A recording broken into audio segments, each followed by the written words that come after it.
Assalamualaikum. Banyak boleh kita buat jika kita ada simpan emas 100 gram. Pertama, dana untuk kecemasan keluarga.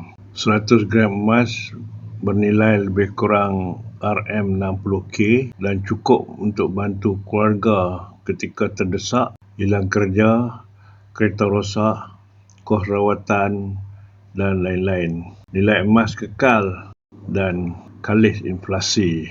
Yang kedua, deposit beli rumah. Jika kita berhajat membeli rumah, 100 gram emas dengan nilai lebih kurang 60K sudah cukup untuk menjadi deposit bagi pembelian rumah pertama atau rumah pelaburan. Rumah ini pula boleh dicairkan tanpa hilang banyak nilai.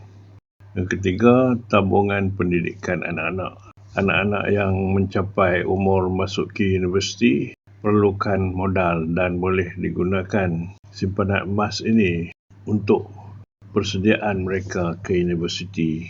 Jika nak membuka bisnes pun boleh, emas ini juga boleh dijadikan modal mula bisnes dari rumah atau tambah pendapatan sampingan. Tabung umrah ataupun haji. Jika berhajat hendak menunaikan umrah atau haji, boleh mulai simpan emas secara konsisten dan apabila cukup 100 gram, sudah tentu boleh digunakan untuk menunaikan haji atau umrah.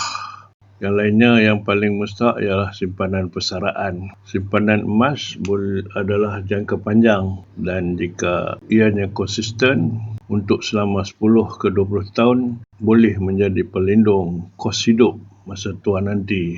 So, jom fokus. Matlamat 100 gram harus dimulai sekarang.